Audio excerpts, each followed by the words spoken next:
All right. This one, now I'm super hyped. Now I'm super hyped. Because this is one that I've seen. You know, I don't know why it didn't hit me in all the last videos to just pick up the mic and then do it like this. I was like doing it like, what a fucking asshole. All right. But nah, I'm super hyped to do this video because this is one I've seen 20 million fucking times. I love this video. It's absolutely, I mean, it's Chet Baker. It's Chet Baker. If you're watching this, you probably know Chet Baker, unless you're just watching this to watch me react, in which case, close this video right now. Go look up Chet Baker Sings, wherever you stream music, go look it up. Look it up. That whole album, I'm telling you, you will, it'll be one of your favorite albums you ever heard in your entire life. I guarantee it. I guarantee it.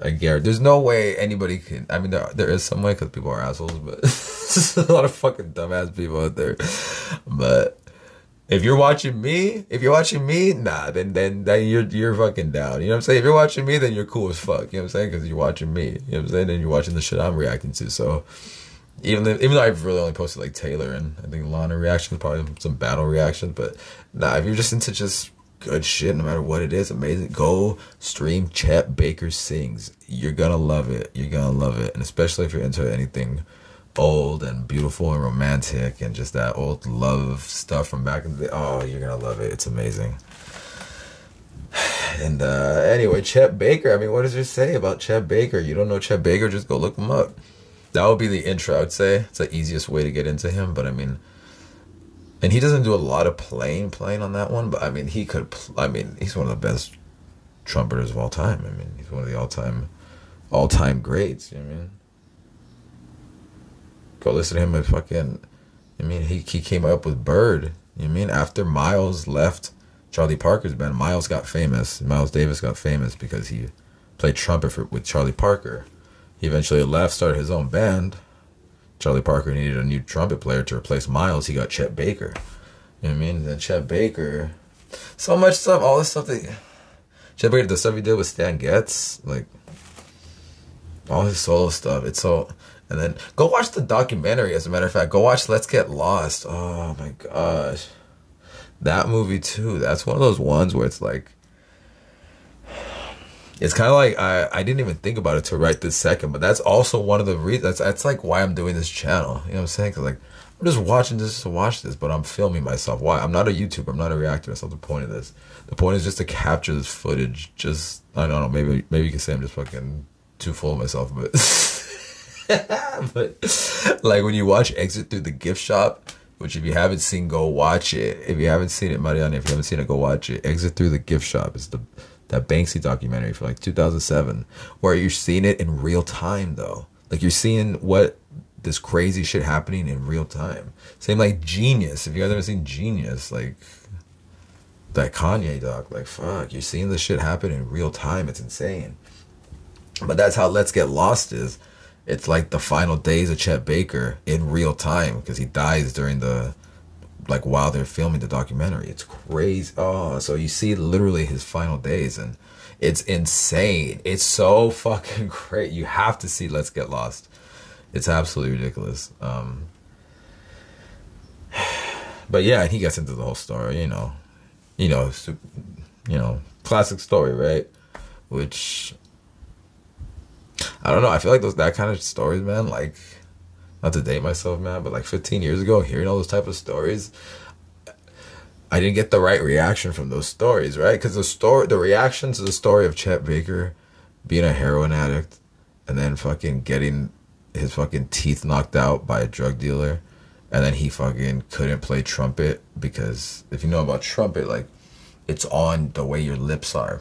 And like in order to get the notes, it's all on your lip. Like there's those 3 valves that you, like the second thing, but it's really all in the lips. It's in the lips and the fingers, but it's really in the lips. And he couldn't play. He had to relearn how to play the trumpet. He worked at a gas station for like 3 years, like, you know what I mean? But like, so hearing a story like that, and then eventually he moved to Europe. He eventually lived in Italy, married an Italian chick, and but like, so the reaction to that story should be like, oh yeah, That's not a good thing. Don't do drugs. Don't do all this fucked up shit. But of course, what would my dumbass reaction be? Oh, really? All right, cool. I want to fucking fuck yeah. Shout out Chet Baker. I want to be like Chet Baker. I want to be fucking just get super fucking crazy. Whatever happens, because then you're still this fucking. At the end of the day, after all this shit, you're still this. Because the music's still within you, and it is. I still kind of, you know what I'm saying. But all the fucked up stories. Charlie Parker. You know what I mean? The story of him fucking recording on a plastic sax because he pawned his Selmer the night before. You know what I mean? You know what I'm saying? I don't even want to get into the stories of that. I don't even want to get into the parts of my life that story inspired. You know what I'm saying? The same about like hearing, you know, fucking Billie Holiday dying of fucking drinking too much, or fucking Lester Young dying of drinking too much. You know what I'm saying? When I learned that fucking the reason Anita O'Day wore those long gloves was because she would be fucking shooting up. Like all them fucking stories that should be like, don't fucking start fucking with any kind of crazy shit. Don't do anything. I don't know. They just had the opposite effect on me. Like I don't know what it is. Lenny Bro. I haven't even reacted to Lenny Bro. I haven't even done anything about Lenny Bro. Like the Lenny Bro shit is too much. Like I can't even tell you about the effect that dude had on my life. Like, you know, fucking we were. I didn't know him. You know what I'm saying? But like, no other musician ever affected me in life so much ever as Lenny Bro. Lenny Bro is literally the greatest, to the point where I can't even do anything. I can't even talk about it. It's too much. It's too much. Lenny Bro's too much. But if you know, you know. But I'm gonna probably actually do some Lenny. I gotta do some Lenny reactions. I'm gonna do some Lenny reactions. I have to do some Lenny reactions, and I gotta do some videos just rambling about Lenny, because Lenny's literally the greatest ever.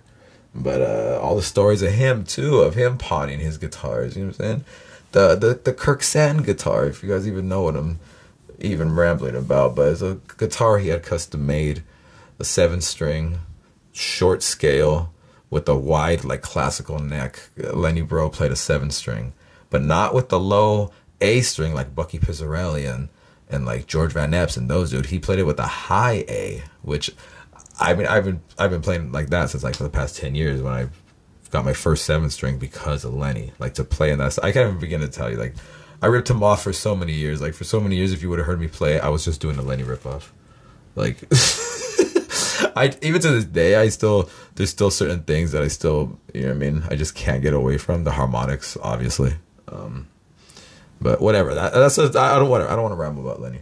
But man, all those stories of that shit. You know what I mean? The story of Coltrane getting kicked out of fucking Miles's band, but he came back. So I mean, that's the thing though. So that's even that story where you'd be like, okay, he came back. That shouldn't be a story of like, the story should be, oh man, he got kicked out. That's not good. Don't get all fucked up with shit because, you know what I mean?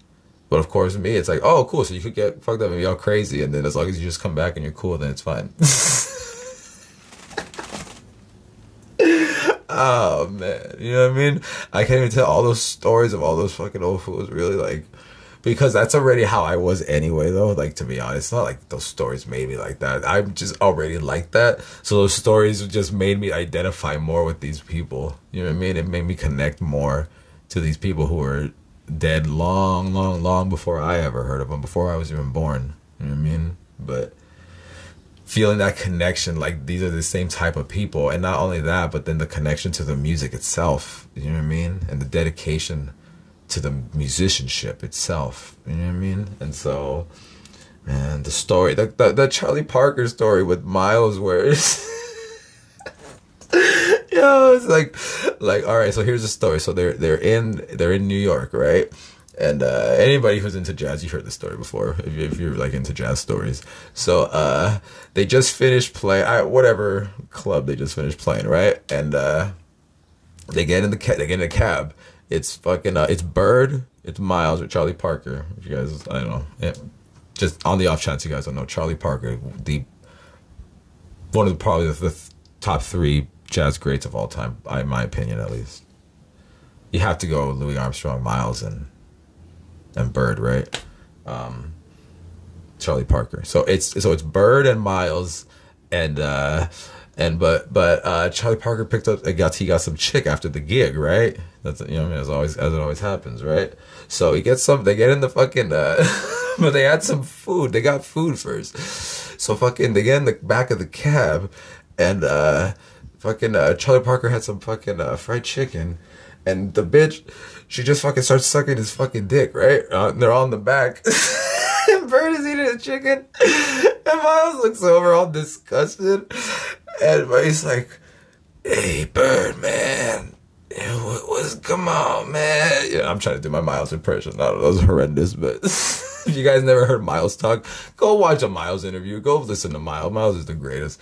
But you know, Miles, he talked like that. He had like I don't know, you know. But so he fucking, and then Bird is like, "Oh, bro, if you don't like it, here, we'll fucking pull over and get your ass out." I don't know what to tell you, bro. I'm fucking getting my dick sucked eating right now after the gig on the way fucking home. What do you want from? Like if you know me, like you know that I got like stories that are like 20 minutes even crazier than that. That's like a 6 on a 1 to 10 for me. You know what I'm saying? So like, man, all those stories and all those shit, like, I don't know. I'm just rambling. My point is like, man, Chet Baker for sure was like a huge, you know, in that way, a huge influence on my life in terms of like hearing his story. You know what I'm saying? And like, here's this dude who's comes up as the most amazing fucking trumpet player, loses it all because he's fucked up, and then honestly he never really regained it to that level, but he really sort of did though, because I don't know, it's weird. A lot of people say that the documentary kind of made it more dramatic than what really was, you know what I mean? So it's kind of, I don't know, but you got to check it out. But either way, my point is like, it's definitely for sure like one of the music too. Like his music is just so influential to me. I just spent so much time listening to his music.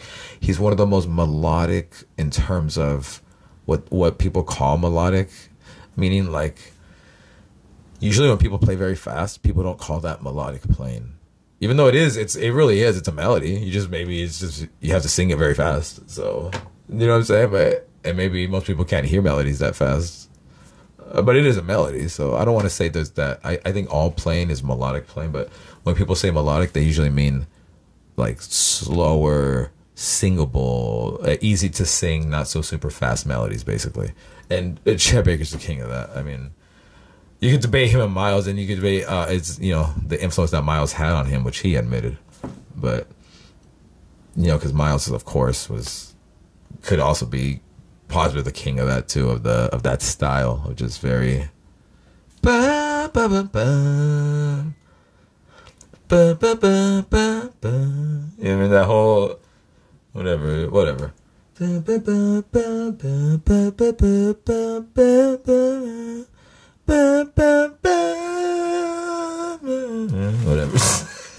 So I mean, Chet Baker though, I mean, go stream Chet Baker. Anything, it doesn't matter what year, it doesn't matter who he was with, you're gonna love it. It doesn't matter. But especially if you're not really into jazz and you're just getting into it, listen to that album Sings, because he sings the whole album, so the songs are easier to get into, and you're able to kind of when he does solo, it's easier to hear where it's coming from, because you've already heard like a melodic line established with vocals and with lyrics, so it's easier to, if that makes sense. I don't know.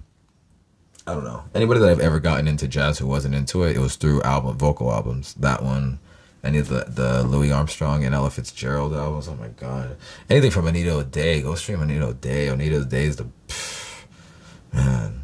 Fucking love Anita O'Day. Go listen to her do Peel Me a Grape. Go listen to Anita O'Day go do Peel Me a Grape. Oh my god.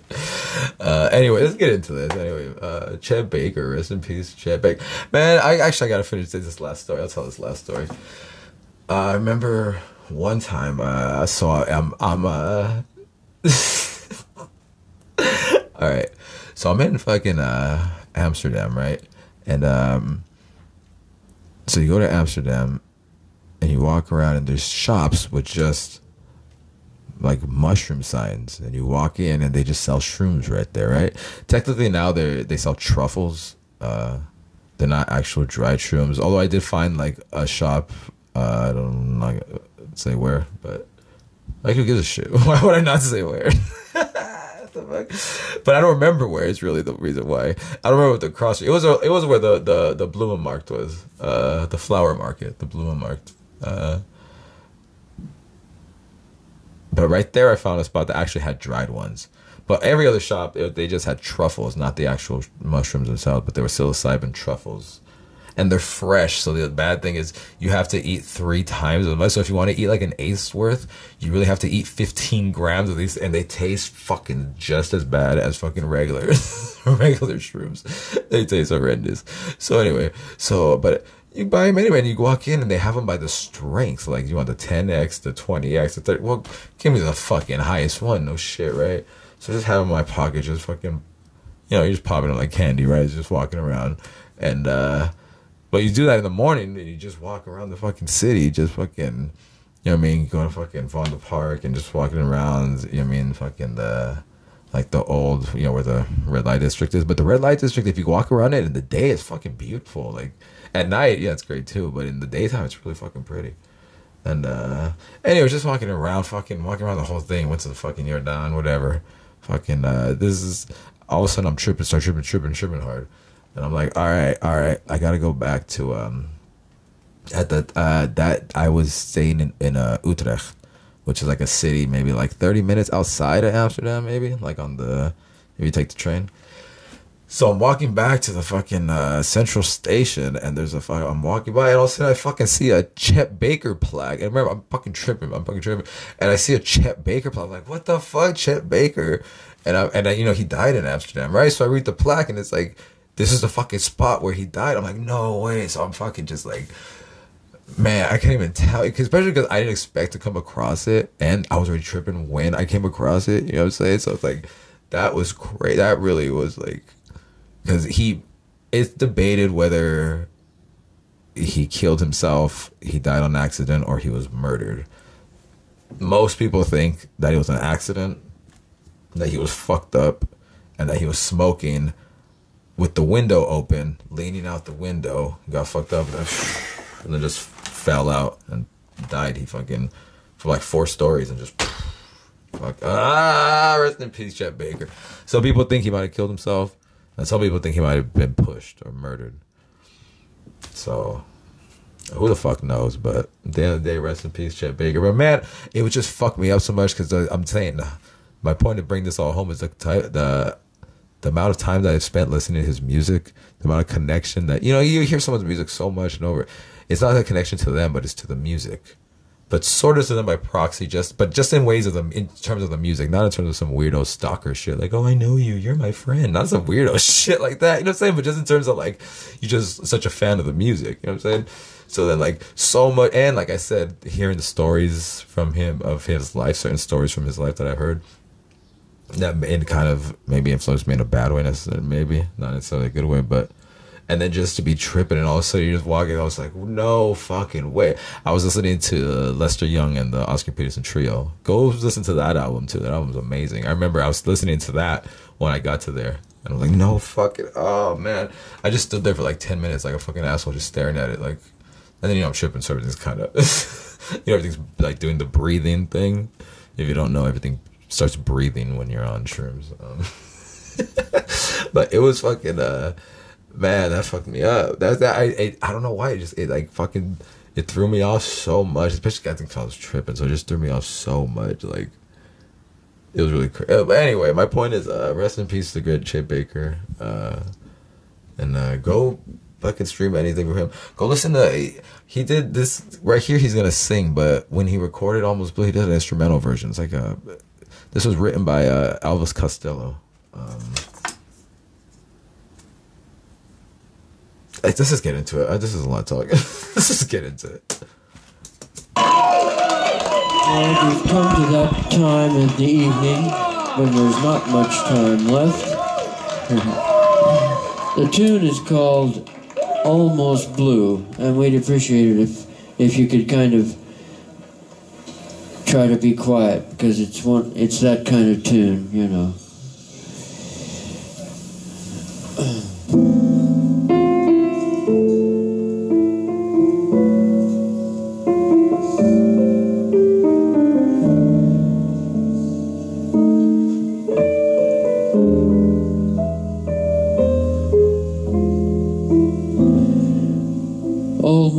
blue, almost doing things we used to do. There's a girl here and she's almost you. Almost all the things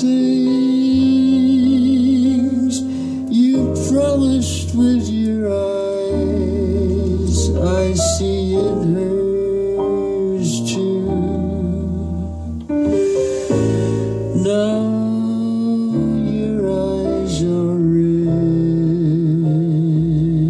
from crying.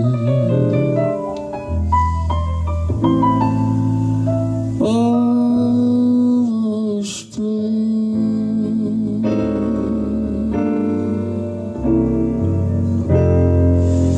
Flirting with this disaster became me. It named me as a fool who only aimed to be almost blue, almost touching it will almost do.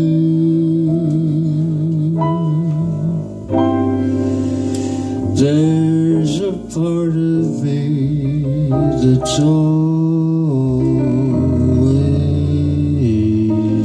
true, always. All the things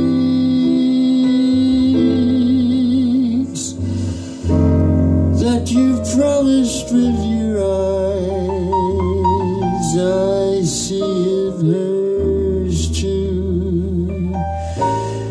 Now your eyes are red from crying.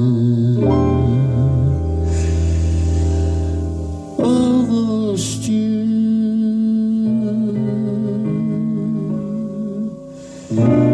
Almost me. Almost blue. Yeah, Chet. Thank you. I got for Chet Baker. Man. It's the house I didn't mention earlier, but I just got to get into it just for this purpose of this video. I never, ever would sing, like ever. I never used to sing. I didn't sing. I mean, I still don't really sing now, but you know, when I do, like if I'm doing something and it's like I'm mostly doing jazz, like finger style stuff, like solo type stuff, I will sing like every few songs. And I totally got that from Chet Baker and Nat King Cole. Like those two for sure, because amazing musicians who didn't have to sing. Like, I'm telling you, go listen to Chet Baker actually play. Like he could fucking play, man, he played his ass off, man. Go listen to like Nat King Cole, like the early stuff, look up the Nat King Cole trio, like that early stuff, the stuff with with Oscar Moore on guitar. Oh my god, go listen to that. Like you hear some of that stuff, you're like, oh yeah, Nat didn't even have to sing. Like he was already, he could have just had a super like crazy career as just an amazing jazz pianist. You know what I mean? Like he was which is why a lot of people, some of the more jazz purists, kind of hate on his later stuff because they're like, you know, he stopped playing. He just became a singer. Because he was an amazing jazz pianist. If you guys never really heard him solo, go listen to fucking go hear him do he has a bunch of amazing recordings. Go listen to every fucking recording of him on the Sunny Side of the Street. But listen to the King Cole trio one. I think he had like 2 or 3 versions of that one actually. Because he has that one where he kind of fucks up with the melody on that one. Anyway, I'm fucking rambling on my ass, but man, shout out fucking Chet Baker. Rest in peace to the great Chet Baker, man. And what else did I say? Go fucking listen. And all right, I'll be back with the the reaction to fucking Snoop. Beautiful with Pharrell. Beautiful. I just want you to know.